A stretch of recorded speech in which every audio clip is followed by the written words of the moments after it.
Say good morning again.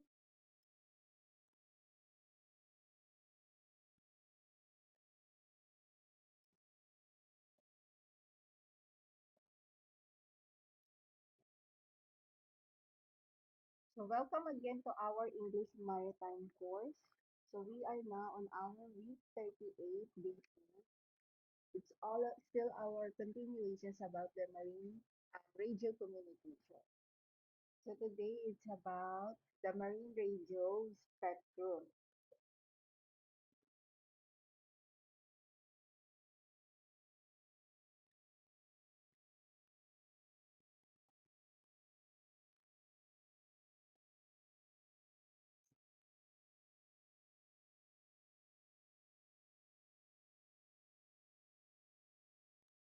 So the marine radio spectrum is a dedicated range of frequency in the VHF or band between the 156 and 174.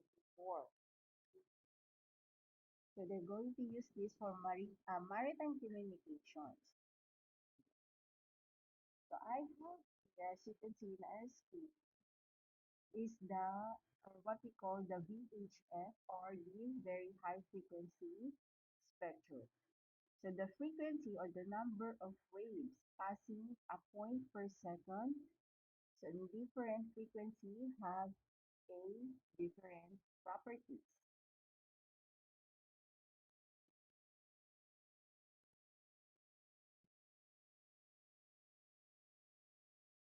So this one, the VHF, it only travels in a straight line or in a line of sight.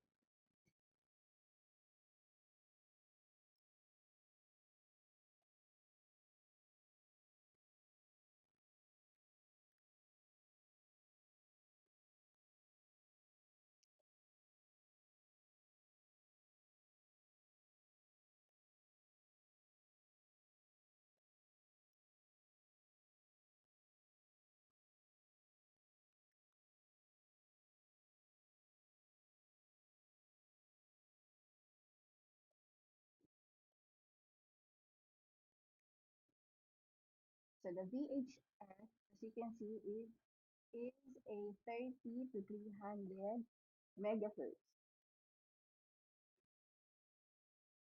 So this band is chosen for its strong line of sight propagations, making it ideal for the coastals and ship-to-ship communication.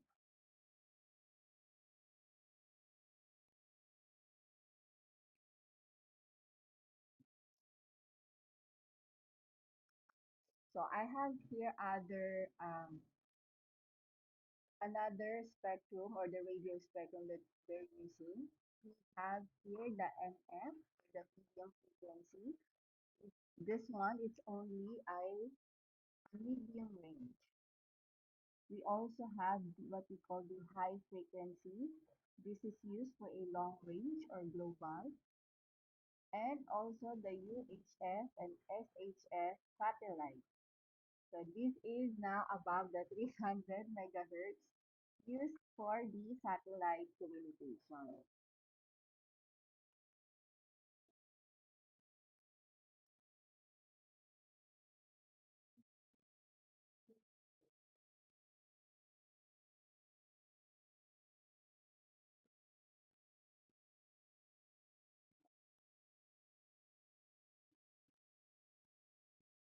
So again, first, as I said earlier, the VHF or the very high frequency radio, it only range in the line of sight or typically the 20 to 30 nautical miles.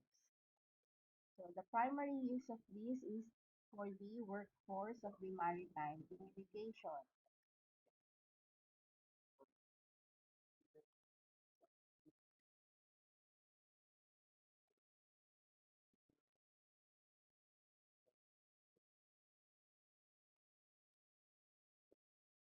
The VHF here, so they're using this for the distress, urgency, and safety callings,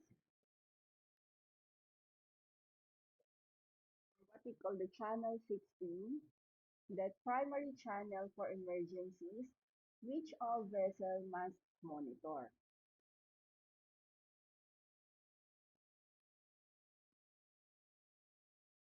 It also used for the bridge-to-bridge navigation safety or the channel 13.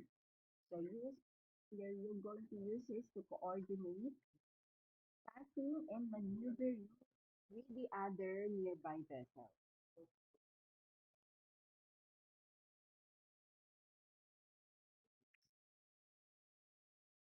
Another one is for the ship-to-shore communications with ports, pilots, and the marinas. So they're using this for the all day-to-day operational communication near land, as well as the ship-to-ship communication. So this is only the general coordination with other vessels on the working channel.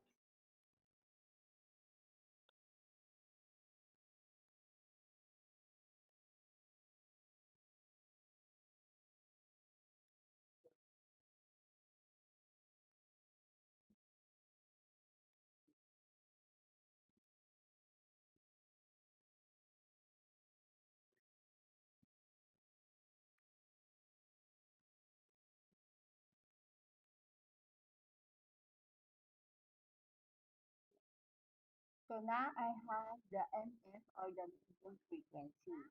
So this time, the range of the medium frequency is beyond the line of sight or up to 250 nautical miles, especially at night. So the MF signal, it travels via ground waves, hugging the sea surface, and at night it changes.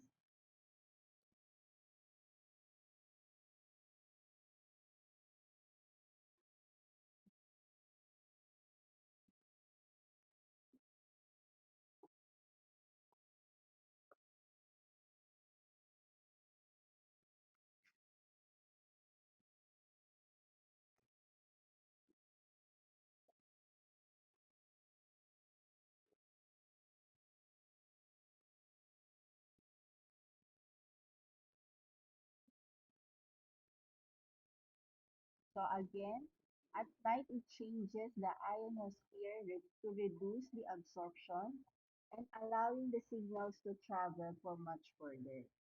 So this one, the primary use of this medium range communication where the VHF cannot reach.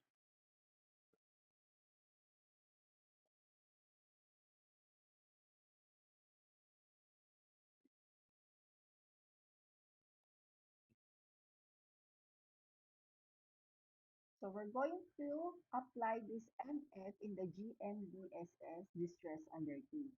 So it's very important layer of the safety coverage for the coastal vessels that may be out of the VHF range. They're also using this for receiving the maritime safety information or what we call the MSI. So this is includes the weather broadcast and the navigational warnings for a wider coastal area. So MF radio also uses for the follow-on communication after the initial alert. So usually they use this by the rescue coordinators to speak with a vessel in distress.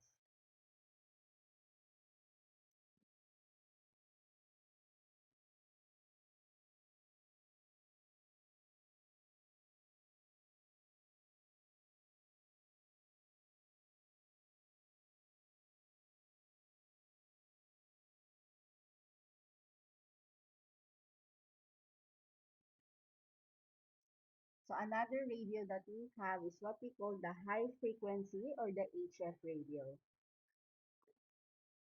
So this time it uses for the long range or transoceanic communication.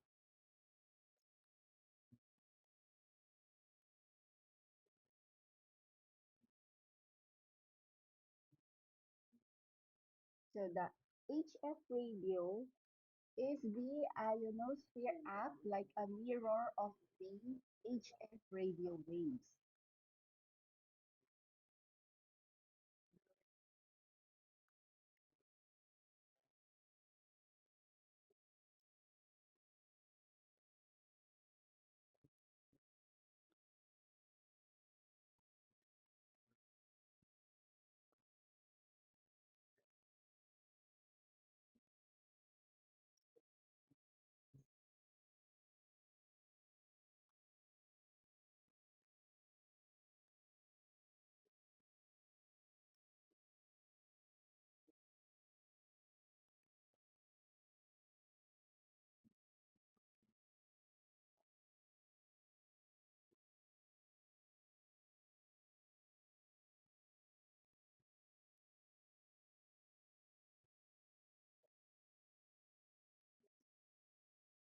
So the NF radio here, they uses a skywave propagation for bouncing the signals of the Earth's ionosphere to travel over the horizon. So this time, the ionosphere, it acts like a mirror for the HF radio waves. So the effectiveness of this mirror, it changes with the time of day and frequency used.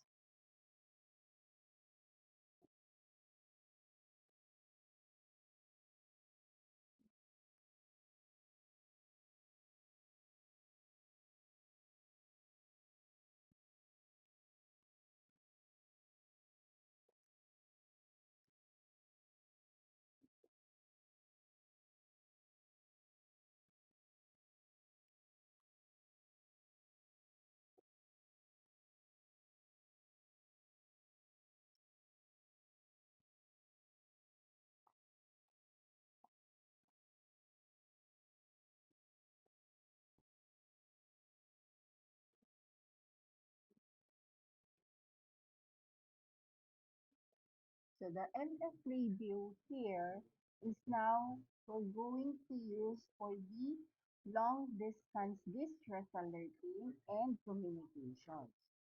So this will be able for the ships on the high seas and far from the land. It also applies in the communication with the company offices or the authority. So the primary way to make voice calls from the mid-oceans without using a satellite.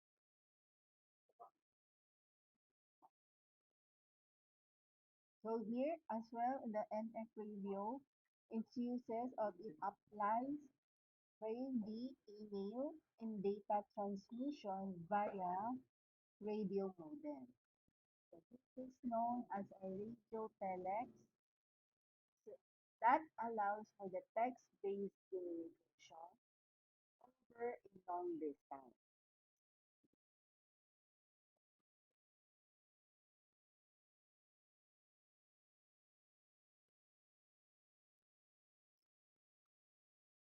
So the last radio spectrum that we have here is what we call the satellite communication or the SATCO. So this time, the range of the satellite communication is truly global coverage. So geostationary satellites like the Inmarsat position over the equator and can see the poles. So the polar orbiting satellites like the Iridium, it covered the entire planet. So how this satellite works? So the signals are relayed to the satellites orbiting the Earth. So for example, of it would be what we call the Inmarsat or the Iridium satellite.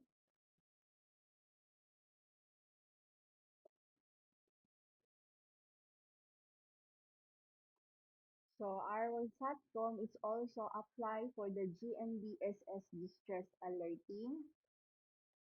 This is a highly reliable way to send an automated distress alert.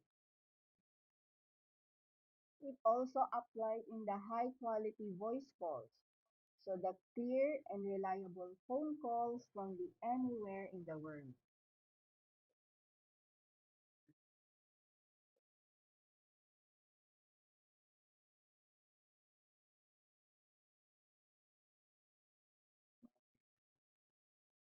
It also applies in the broadband internet access or what we call the VSAT because the high-speed data for the ship operations and the crew welfare.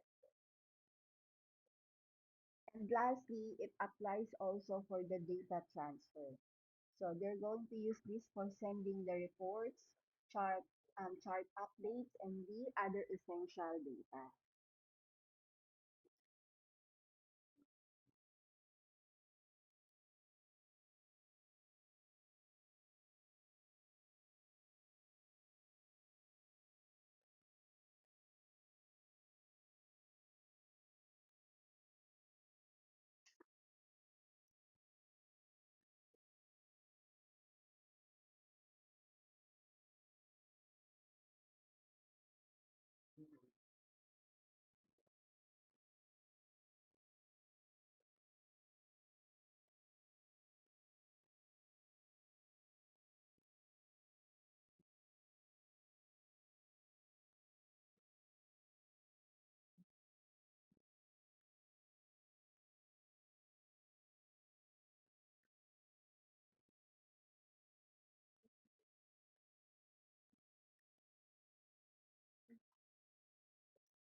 Okay. So as we continue, we have here some important consideration. So the DSC capacity or the capability. So many vessels are required to have a DSC which enables a high bottom distress signal transmission, the uses of the channel, because the channel have a specific purposes. So using the wrong channel can cause a congestion and interference, especially on the channel like 16. International differences. So the channel usage can vary by region. So for example, some US channels may uses a different operation mode than the international ones.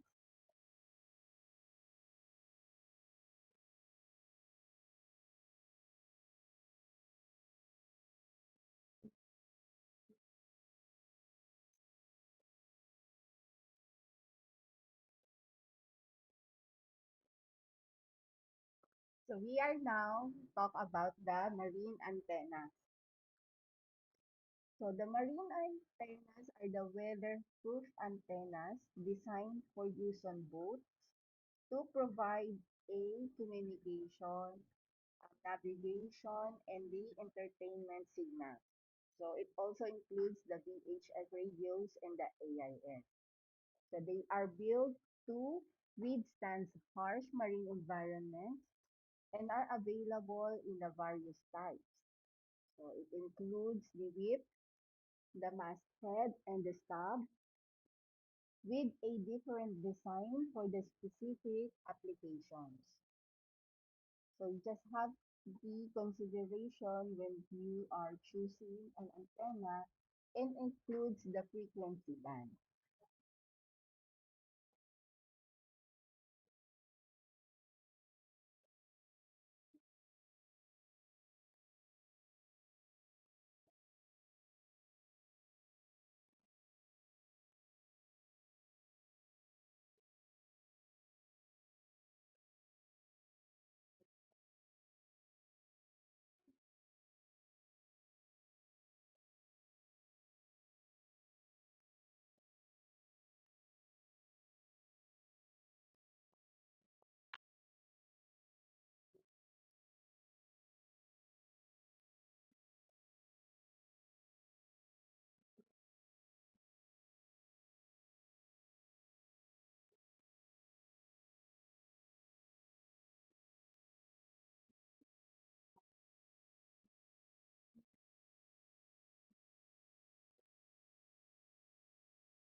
So here I have the key features and considerations regarding the marine antenna.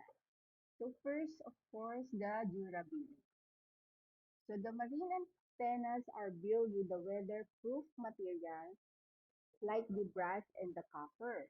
So to withstand harsh BC conditions. We need to consider as well the applications. So they are used for various purposes, including the safety and the navigation.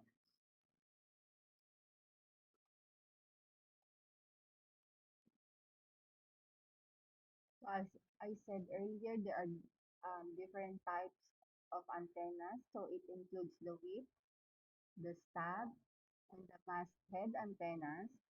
So they are designed to suit a different vessels and needs.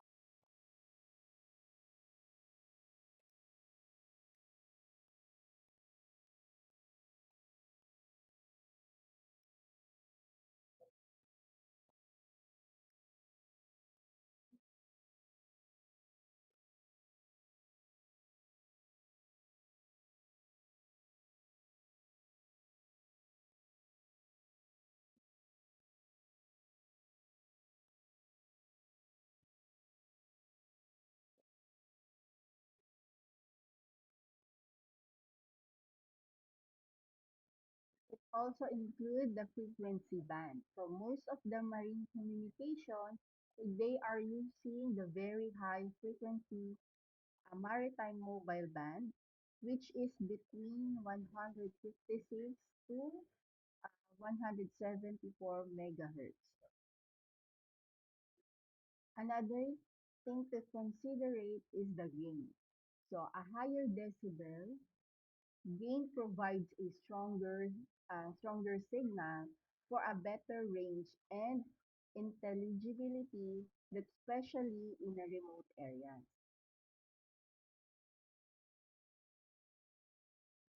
The AIS compatibility. So antennas, they are designed for automatic identification system or the AIs. It works especially with the 162 megahertz frequency used for transmitting and receiving the navigational data and can be crucial for the safety of the crew.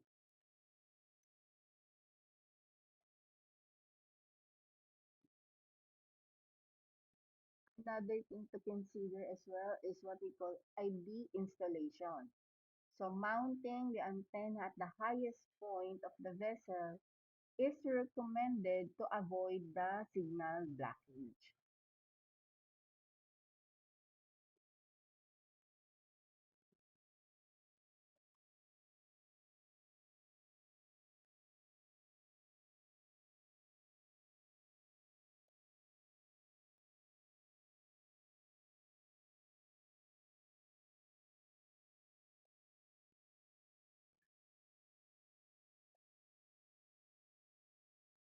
So as you can see here, this is the antenna of AVHF.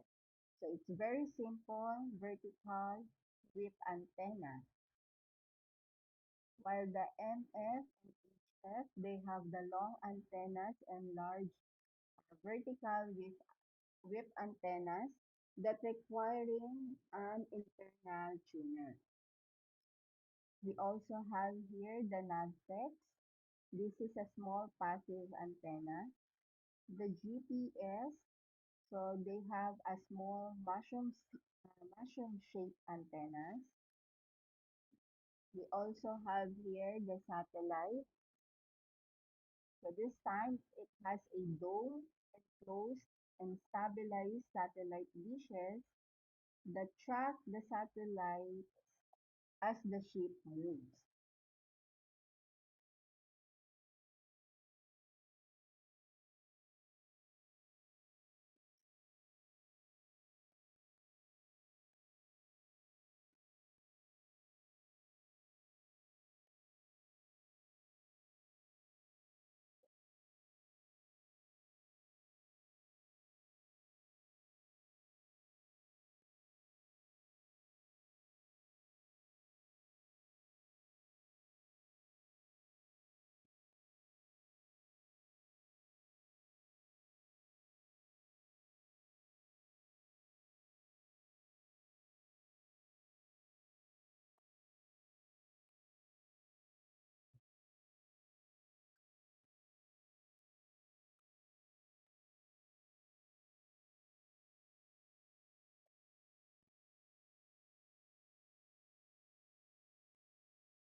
So we are now moving to the GMBSS or the Global Safety Net.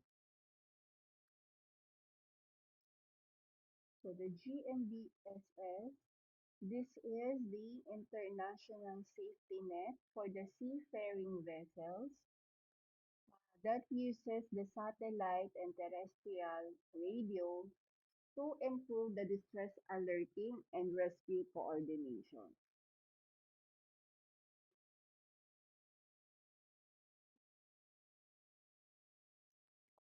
So the GMBSS are the mandated by the IMO and implemented through the SOLAS Convention.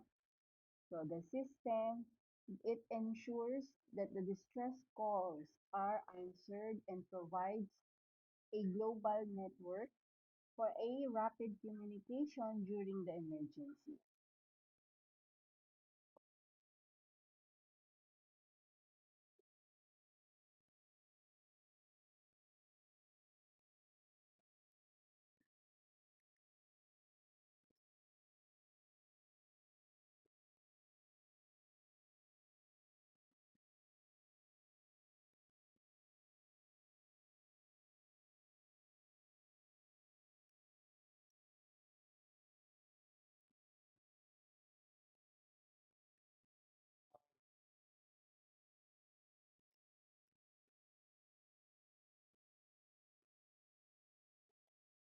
So here, so in an international agreed upon set of the safety procedures, equipment, and the communication protocol. So it is important to understand that the GMBSS as a system, not just a single piece of equipment. So this is integrated with the various terrestrial and the satellite radio technologies to create a redundant and reliable safety network. As you can see here, the primary purpose of this is to ensure that the ship in distress can alert rescue authorities and nearby vessels no matter where it is in the world.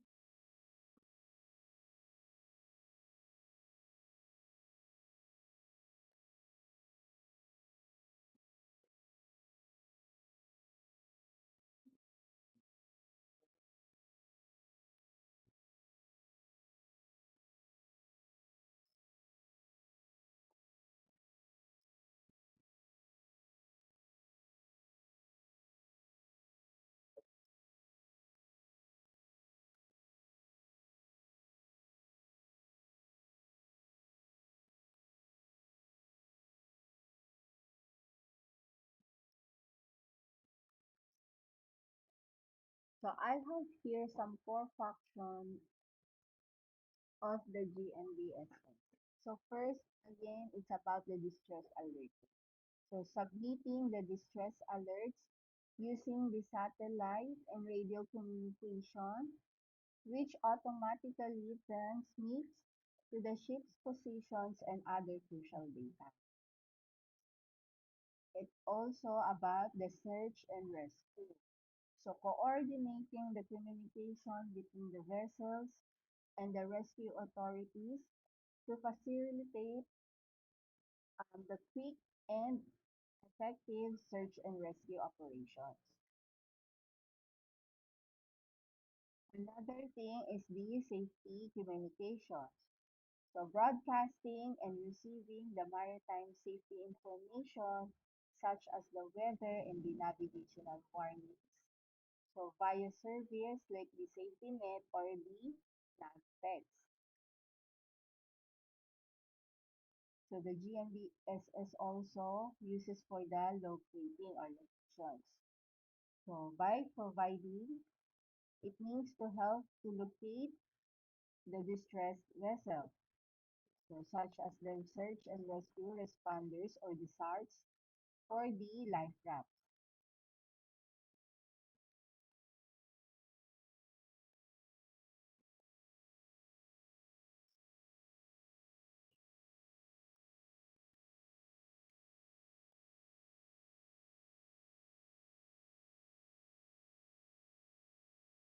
So in the old systems, the GMDSS depends on the ship's hearing to distress call or the ship to ship. That required a skilled Morse code operators. So the old system was based on hope. The hope that another ship was close enough, that is radio operator was on duty and hear more, they could hear another Morse code call over the statics.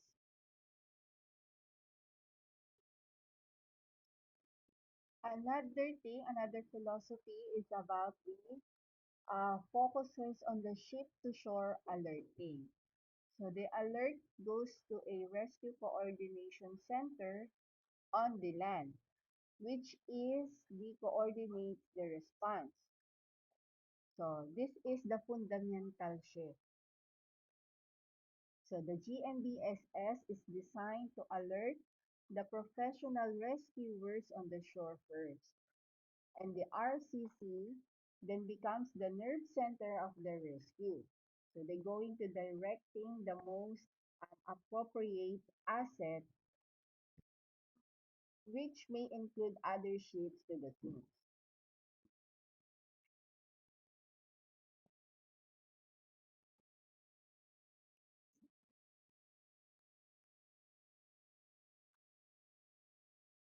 And then using the digital satellite technology to make alerting and as simple as pushing a button. So this will be the automation of the GMDSS. Also, the things because there is the redundancy because it providing the multiple independent ways to send a distress alert so that if one fails, another is available.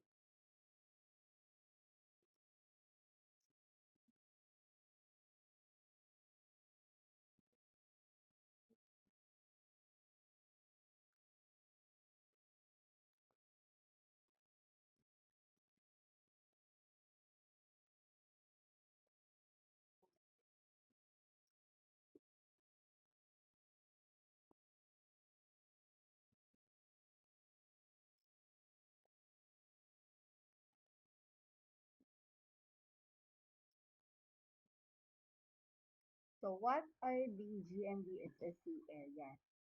So the shift equipment requirements depends on the area of operations. So these are the areas that defined by the radio coverage available from the shore. So we have here what we call the sea area A1. So it is within the VHF or the DSC range of the shore station. We also have the area A2, which is beyond A1 but within the NF and BSC range of the shore station.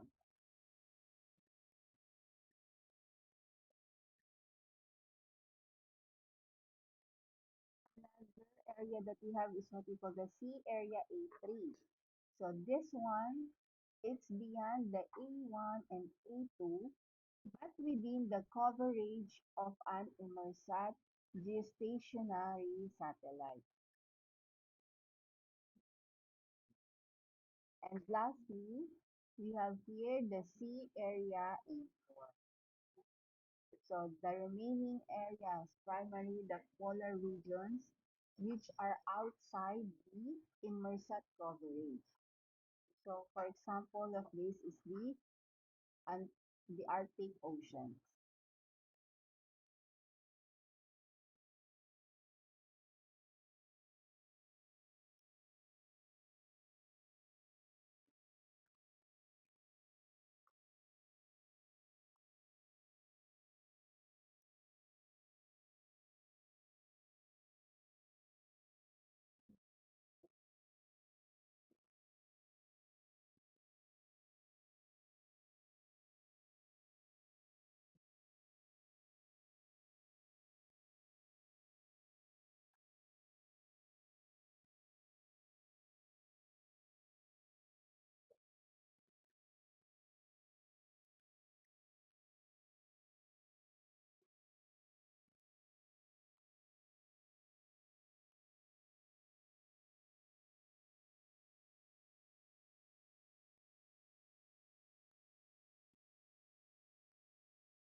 So as you can see in our screen, I have here some table that shows how the equipment requirements build upon each other.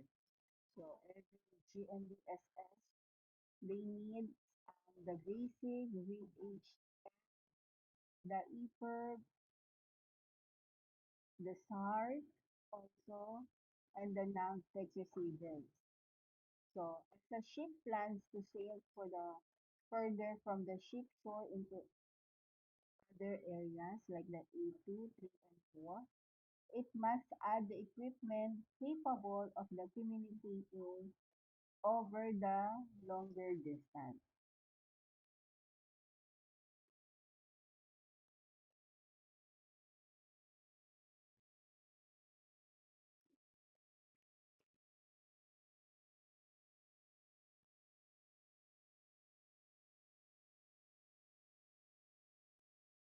So the satellite communication equipment. So this is the services like Inmarsat that provide a global coverage for the distress alerting and safety messages. We also have the terrestrial radio communications. So it includes the long range and the short range radio with the digital selective calling or the DSC technology used for alerts, as well as the emergency position indicating the radio beacon, what we call the ether. So this is the device that floats free and automatically transmit a distress signal with the location's data via satellite.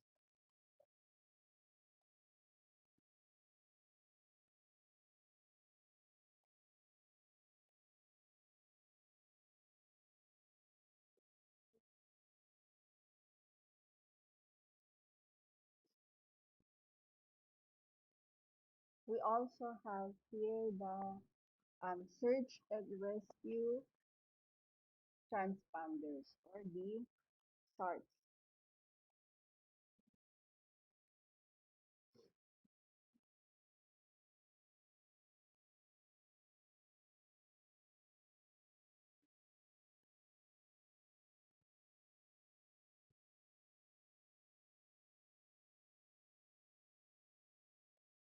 So this is the device that enhance the radar visibility of the life rafts and the rescue boats. And lastly, the VHF portable radios. So they're using this for the short range communication, especially from life raft.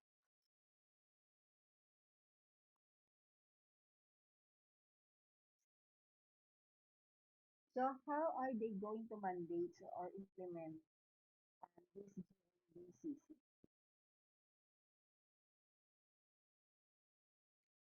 So they mandate by international regulations. So the international regulation or the GNDSS is an international standard. So with the specific equipment and services or service requirements detailed in the International Convention for the Safety of Life at Sea, or what we call the SOLA.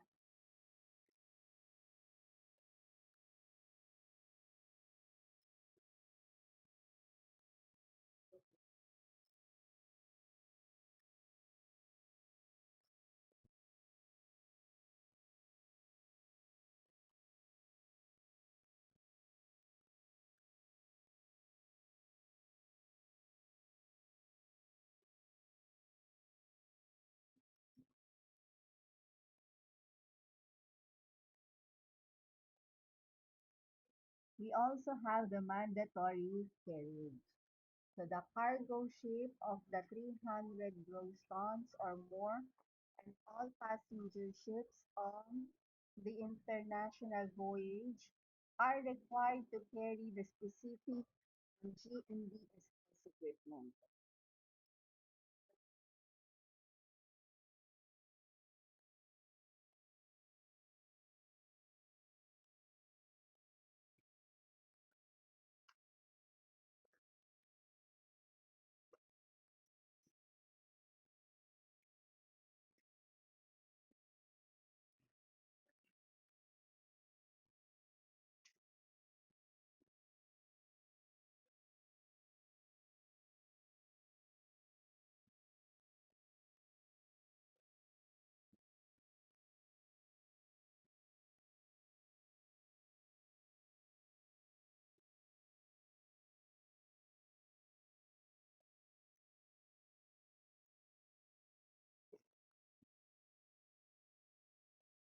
So as you can see here, this is what we call the digital selective calling or the DSC.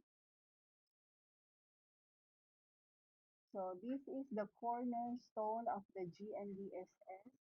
So it's like a pager for the marine radios. So the DSC is the standard for transmitting the digital messages over the marine radio systems to automate the distress alerts and make individual or group callings.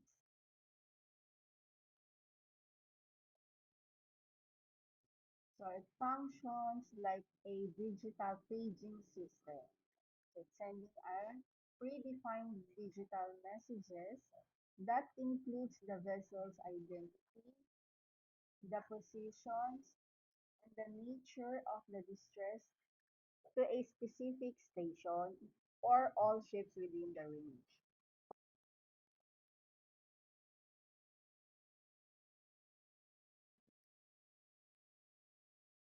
It also allows a radio to call a specific station and automatically with a digital signal. So instead of making a voice call on an open channel, the DSC sends a quick digital burst containing information like who is calling, who they are, who they are calling, and the purpose of the call. So this automates the calling process. So each vessel is designed in a unique 9-digit MMSI or what we call the Maritime Mobile Service Identity. So this is like a phone number for a ship. So it uniquely identifies the vessel in all digital communications.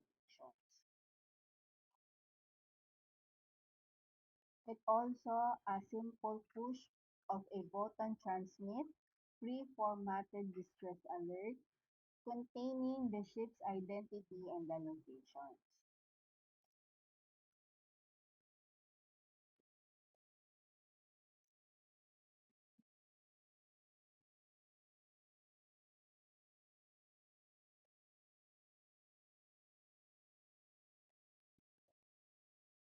So how this DSC works?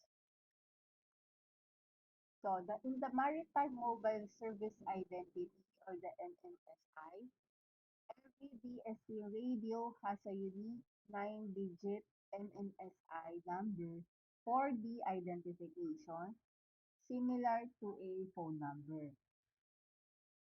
And regarding the distress alerts, the, dress, the distress alerts can be sent with a single button press, so which automatically broadcasts the vessel's MMSI and the GPS location, and the alert repeats every 3 to 4 minutes until it acknowledged. So you can also use the DSC to make a direct calls to other vessels, such like a telephone after entering their MS or the MMSI number. So the DSC, it also allows you to set up and call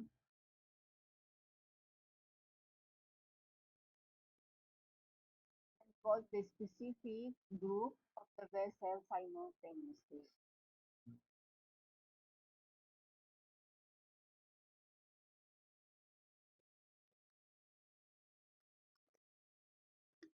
So the DSC, it operates on a dedicated VHF channel or the channel 70, which is used solely for the digital signal and not for voice communication.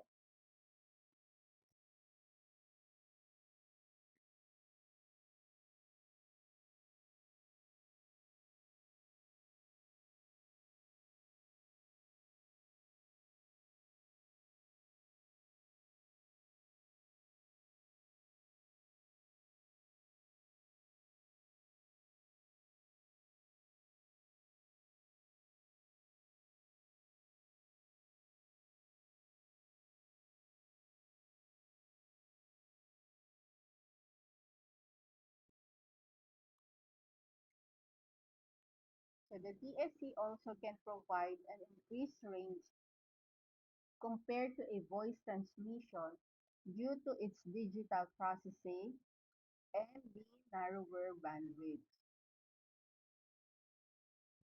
So the range can be about 10 to 20 nautical miles, depending on the conditions and the equipment.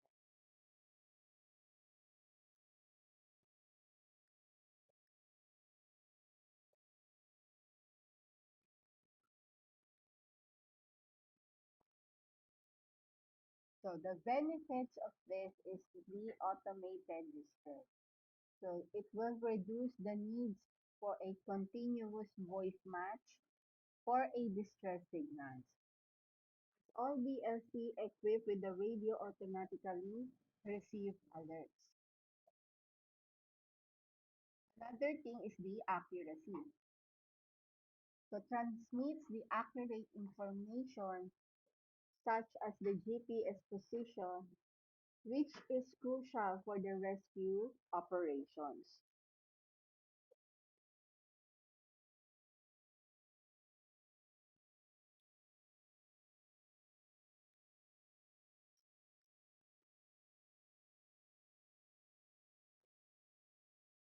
It also allows for private, like a direct calls without needing to hear on a busy channel first.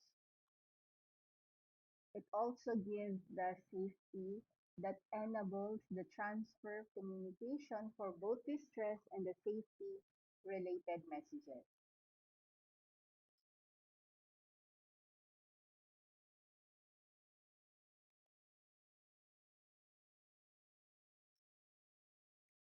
So I have here some three important consideration regarding the DSC. So first is the GPS. So while you can send a distress call without a GPS, the location is essential, making GPS is a very crucial component for the DSC functionality. Another one is the voice communications that after sending the DSC distress alerts, you should immediately follow up with a Mayday voice message on the channel 16.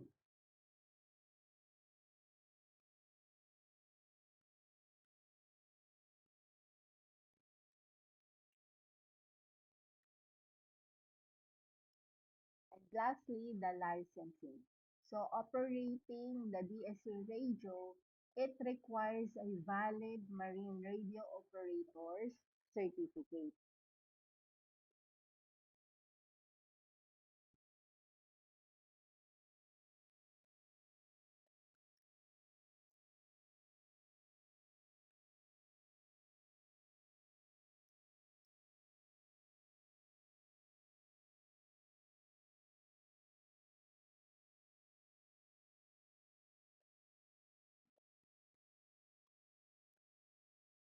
So I have here now the DSC call types. So the DSC call types, it includes the distress, the urgency, the safety, and the routine calls. So which can be directed to an individual stations or groups.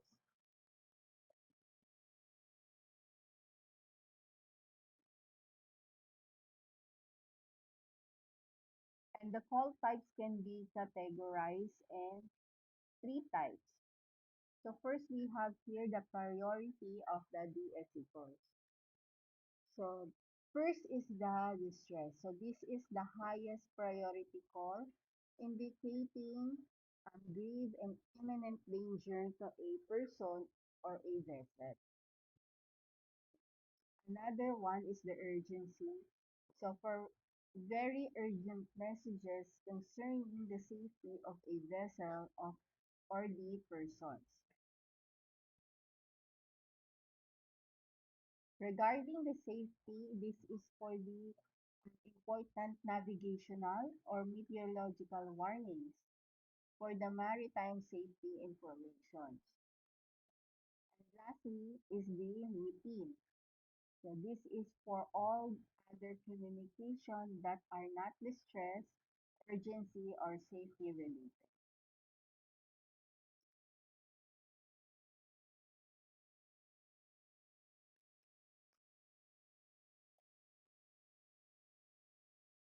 So another one is the delivery methods. I have here also the three methods. First is the individual. So this is the direct call to a specific vessel, similar to a phone call. Another one is group. So this is a call sent to a specific group of the vessels. And lastly, the all ships. So this is a broadcast to all vessels within the ring.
So I have here now the special types and features of the DSC. So again, it's about the distress call. So the distress call can automatically include the ship's identification, position, and natural of the distress. It's, for example, abandoning the ship, flooding, or man overboard. The position sharing, it includes the position send, position request, and auto polling. So which facilitate the sharing of location information. Another thing is the test call. So this is for NF and HF system. So the test call can be used to check equipment.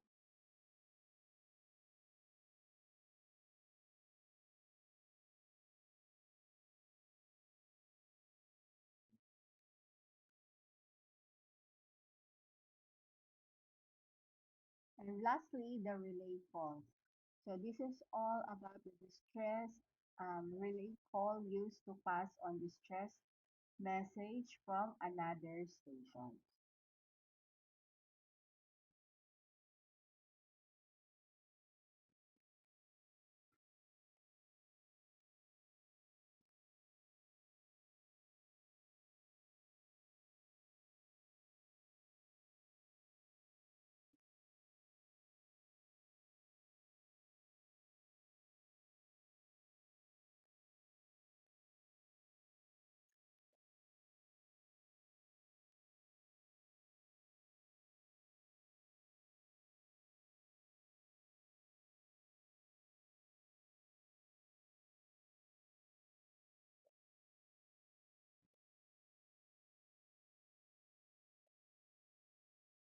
Okay, so that will be all for today. Thank you for your listening, and this is your instructor, Lee.